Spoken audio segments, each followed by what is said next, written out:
We're going to spend some time today talking about brain compatible learning. As you go through this PowerPoint, you will have several slides that will send you to prompts on Moodle. You can go through the entire presentation first and then come back and find those prompts again and go to Moodle. Or actually, if you just go to Moodle, you will see the exact prompts that I'm referring to. Get those prompts responded to by the 31st of March at 10 p.m. The brain history kind of is that back in the day, ancient Egyptians thought the brain was just a useless organ. However, by the medieval and Renaissance periods, scientists began to figure out that the brain actually was valuable and had a specific purpose. By the 20th century, clearly we began to have a lot more research that begins to focus on the fact that the brain is incredibly important. And notice some of the things that come into play. Look at the work again of our buddy B.F. Skinner. Let's look at that hemisphere work in the 1960s.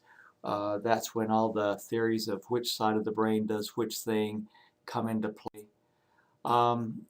Later, then, Dr. Paul MacLean began to develop a theory that there are actually three brains that are superimposed on each other: the reptilian brain, the mammalian brain, and the neocortex. So without me reading this to you, you can sort of see what each of these brains does, and as you visualize your students, kind of think about at what point they are using which particular brain.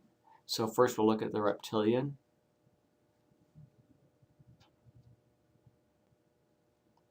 the mammalian brain,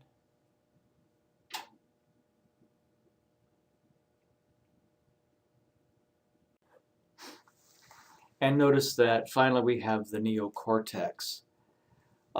Realize that I have been embedding some Bloom's taxonomy words throughout this.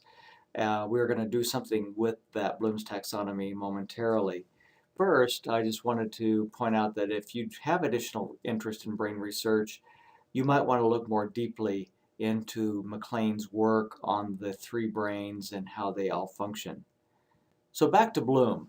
Let's talk about Bloom real quickly and realize that Bloom was recreated a little bit fairly recently, actually, and we put this into the current form, word forms that you see on this slide: knowing, comprehending, applying, analyzing, synthesizing, and evaluating. And they added creating as the highest order. Interesting in that when we had our first class meeting, we had a discussion about creativity and problem solving, those kinds of things being sort of missing from our No Child Left Behind world. In the new version of Bloom's, creating is the highest order of thinking, so figure out how that all works together. On Moodle, you will have a space in the forum to do some reflection, and I want you to discuss the role of Bloom's taxonomy in today's classroom. How does Bloom work in terms of Common Core? Does it relate to that depth of knowledge work that Webb designed? If so, how can we design lessons that demonstrate that full range all the way up to creativity? So I want you to take some time, either now or as you finish this particular presentation, to go back and take a look at Bloom's and take a look at depth of knowledge and figure out what your thinking is about that as it relates to our future. We're now going to talk about 9 brain-compatible learning principles. And a lot of these I'll let you read for yourselves. I'll just sort of talk about what each of them is about, and then you can digest the material. Principle 1, the brain is as a parallel processor. I think the most important part of this principle is to think about this as a unified, congruent sound. The functions of the brain are massively parallel.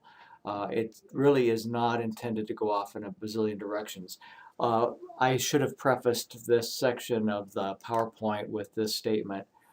All of the statements that we're making about brains in this particular whole presentation is really about the quote normal or average unquote brain. We know that there are brains with exceptionalities and that they don't necessarily function exactly in these ways, but we're going to be only focused on the average and or normal, if you will, brain for the purposes of this discussion. So with that said, think about the brain as a complex organizer of information. So you can see here the example. You don't really pay attention to the fact that your brain is doing all of this stuff. But if it didn't, imagine what would happen if you started to cross the street without any of those pieces in place. What would then happen? So the brain as the processor, I think, is really an important role.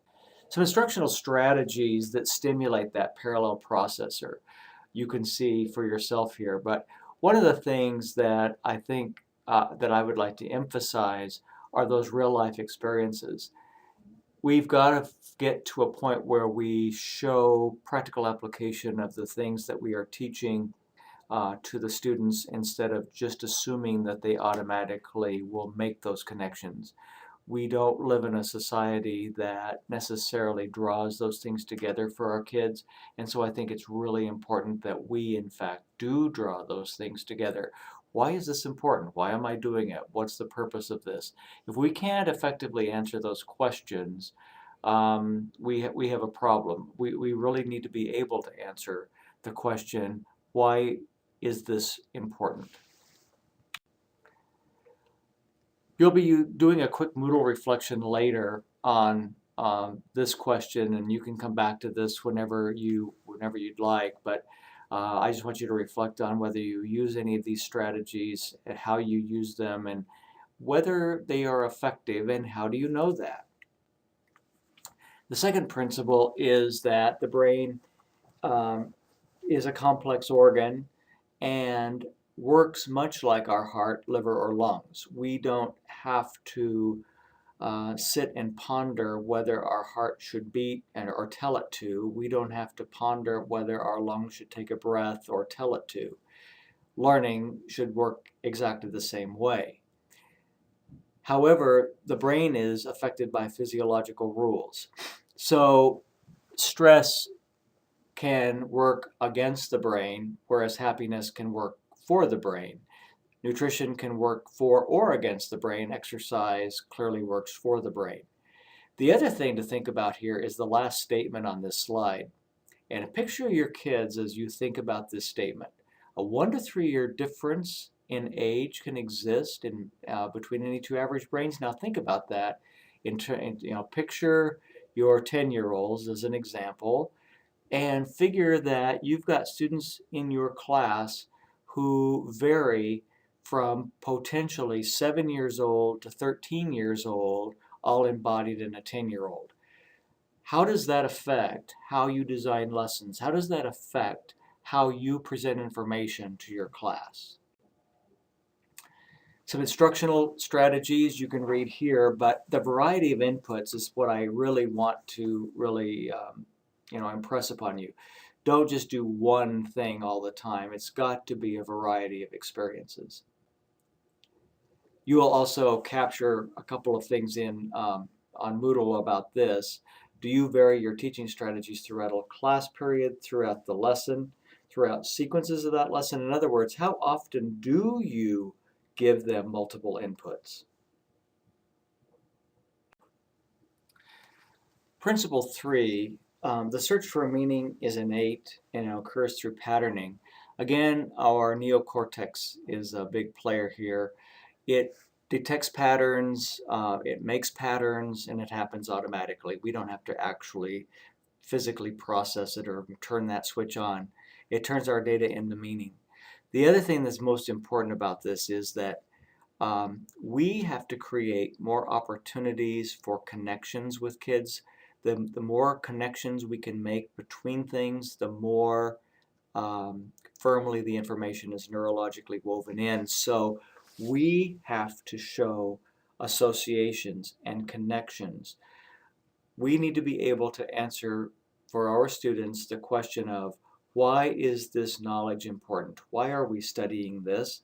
What will this work, what will this be important to me for in later life? We have to have that answer because we've got to create those connections. If we can't, then our kids are missing the critical information. They have these concepts or skills or whatever that are just hanging out there in space, not connected to anything. It can cause them a whole lot of dilemma with their learning. The other piece that's important here is that the quality of the inputs is very important. Our kids have access to a whole lot of inputs, but how do we know that the information that they're getting is of the highest quality? We're going to talk in a future class about exactly how to teach kids to ascertain the quality of the knowledge that they're getting, but we will do that in a live, personal, person-to-person way. But it's critical that the quality of the inputs is right there. Some ways that we can increase the quality of knowledge is that relation to the learner's past experiences. Contextualize everything. The other thing to think about here is we learn best what we teach. How can we be setting up experiences for our students so that they can be the teacher in the classroom? And in a future class, we will actually have this discussion. How can we use that learn by teaching concept effectively? How can we turn our kids into the, quote, teacher of the room? The fourth principle is really important. Emotions. Think about emotions about certain subject areas. For some of you, I could say take out your math book and one particular kind of emotion might set in. For others of you, a completely different one might set in. If you feel positive and successful in mathematics, when I say take out your math book, your emotions will be positive emotions, and so therefore you're going to want more of it. For those who felt unsuccessful or do feel lack of success in math, take out your math book is like a death sentence. Think about how this works for kids. So all thinking is creative and is emotional, whether creative or logical, and the learner must be in that relaxed state of positive expectancy for learning to occur. So the kid that's experiencing negative emotions when you say take out the math book, are they really in a state of positive expectancy? Are they ready for learning to occur? Or are they panicked because now they're going to be made to do something that they're not very good at, don't know very much about, etc. So think about, how do we change that experience around for our kids? For me, this slide is really important. In order to actually get our emotions working in a positive way, we have to create a classroom environment that encourages risk-taking. How do we do that? Can you think about a time in your teaching when someone gave an incorrect answer, and think about what your response was to that student?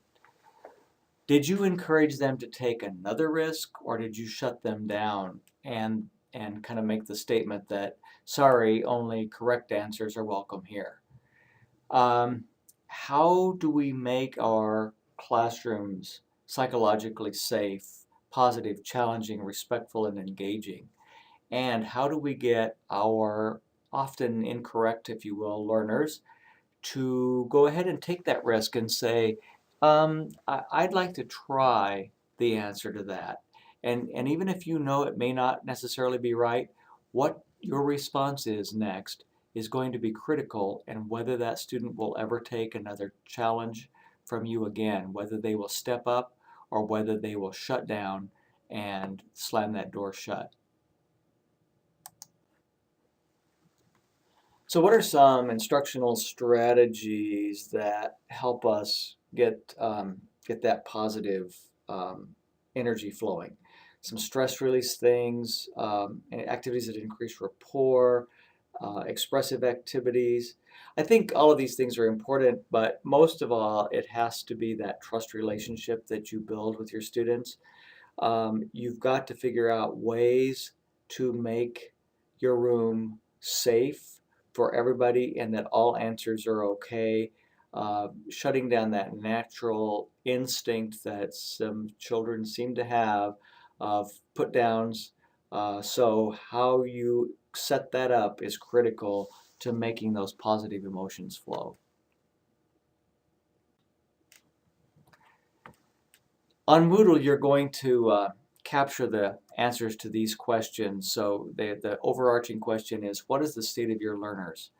And I want you to share some things about how you feel your kids are during learning, and whether you believe that whether you can actually change their state.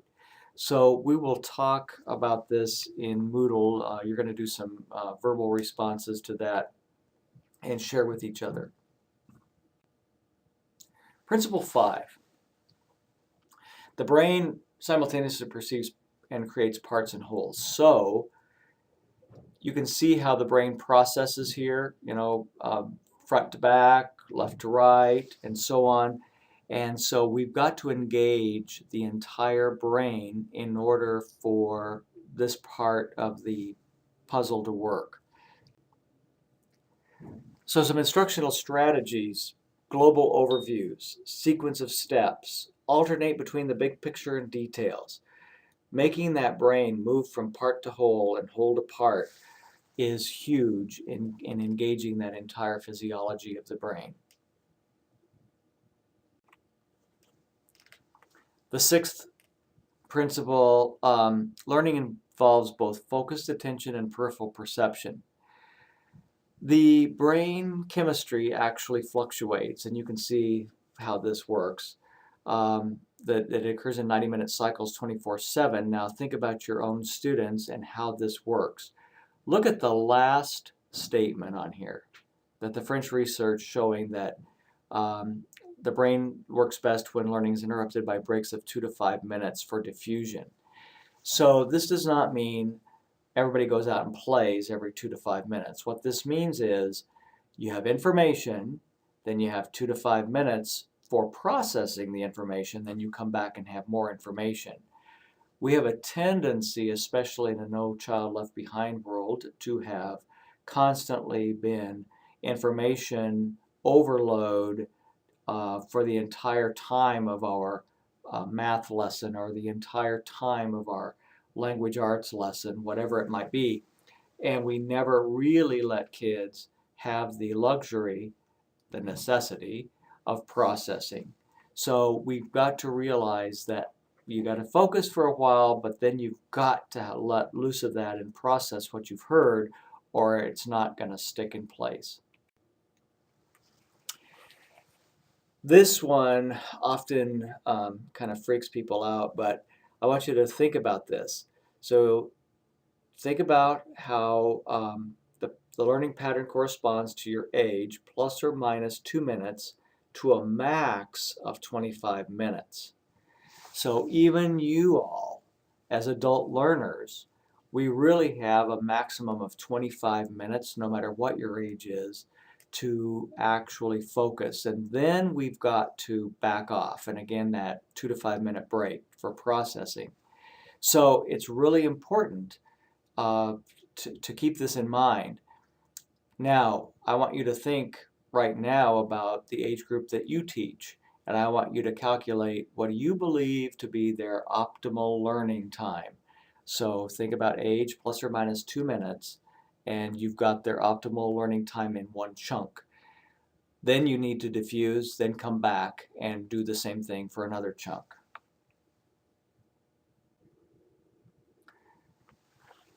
Breaks, we'll talk more about breaks. I'll give you a more detail about breaks, but a lot of time breaks can really just simply be a change in the format. So can we go from me talk to all of you talk? Can we go from I do all the teaching to peer groups teaching each other? Can we have some reflective writing?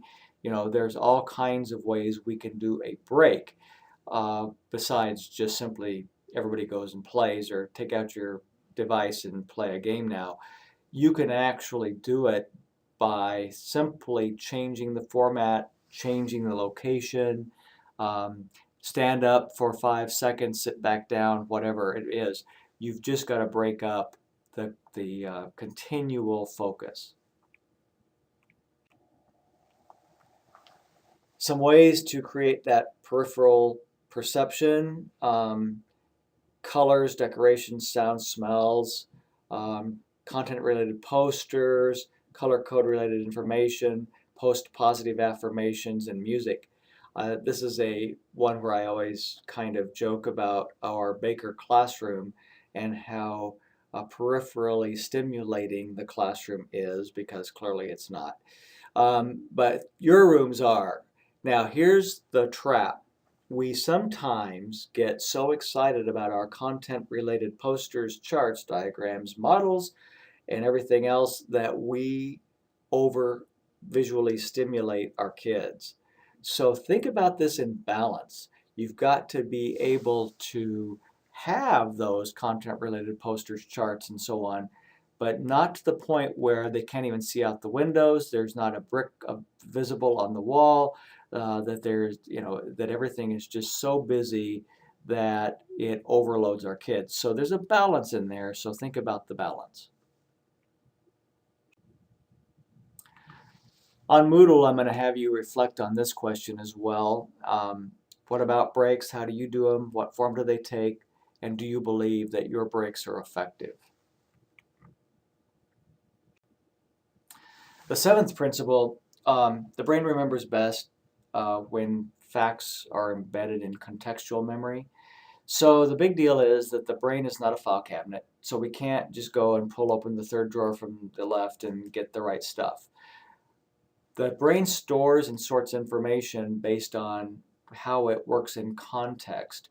So the more contextual connections you can make for information, the better off you will be and the better off your students will be. So think about this. Relationship with locations, circumstances, associations. Our memories form quickly, so that's good to know. You don't really have to practice how to have a memory. Contextual memory is our natural memory ability. Here's the big deal. Check out the last bullet. Motivated by curiosity, novelty, high expectations. The more times you can change up what you're doing, the better off you're going to be in terms of motivating your kids. They walk in the room, they're not quite sure what's going to happen that day. It may be a change in what they normally expect. You may start with something you don't normally start with. Novelty, something completely unexpected that you're going to do. But always have high expectations for your students regardless of the activities you provide.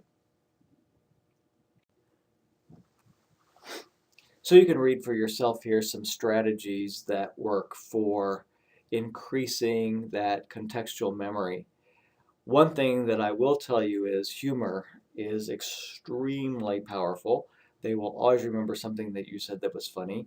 The other is, good old Marzano was right about this, metaphors and analogies. Similarities and differences really, in fact, do work. So think about those pieces and how often you use them, whether you can embed more of those things. So I want you to reflect for just a second on your own teaching. How do we make content stick? How often do you review? And what format do you use? So I just want you to reflect to yourself for a few seconds, and then we're going to go on.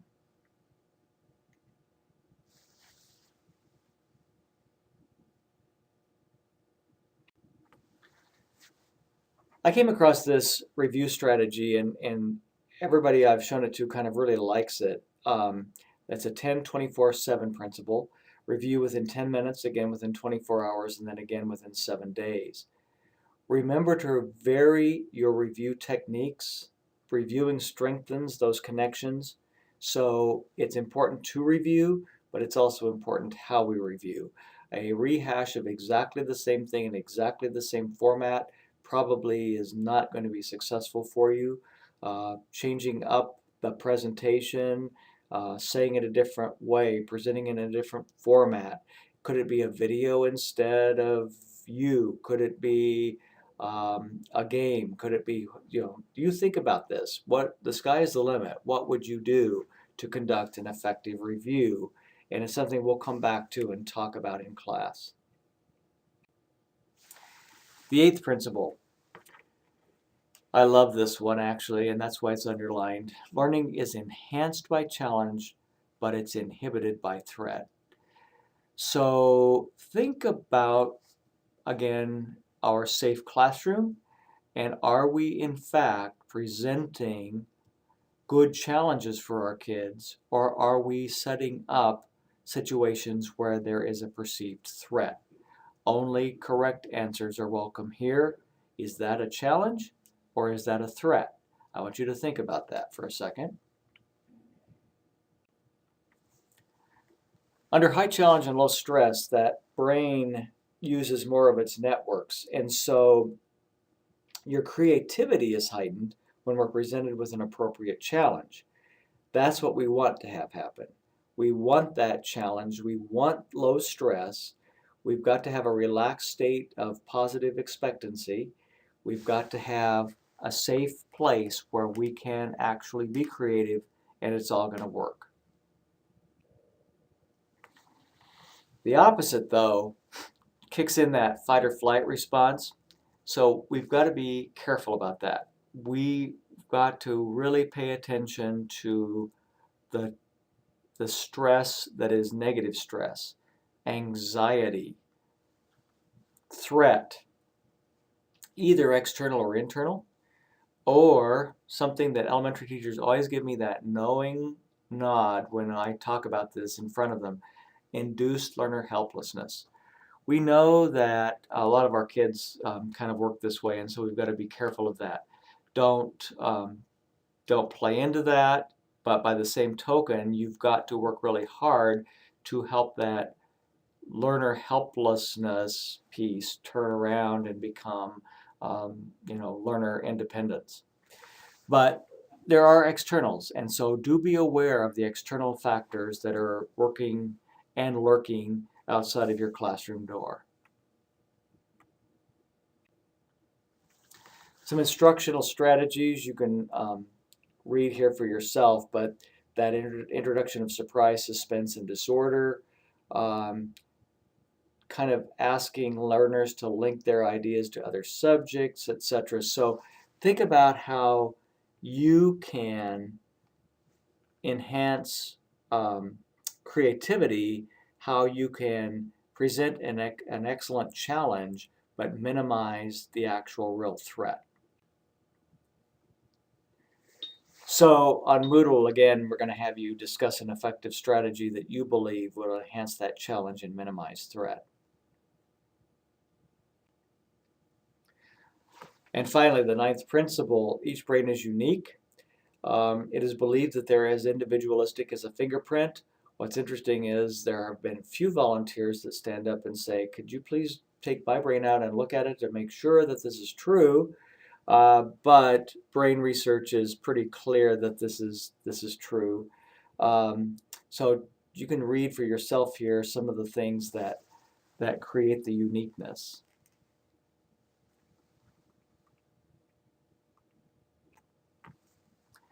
So, some instructional strategies. Celebrate the diversity in your classroom and please honor the uniqueness of each individual.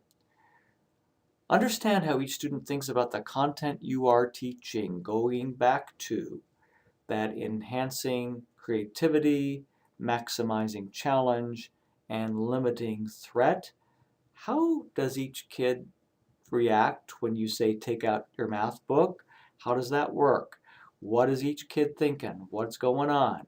So figure that out and use that information, even if it's anecdotal, use that information to design more effective and approachable subject planning.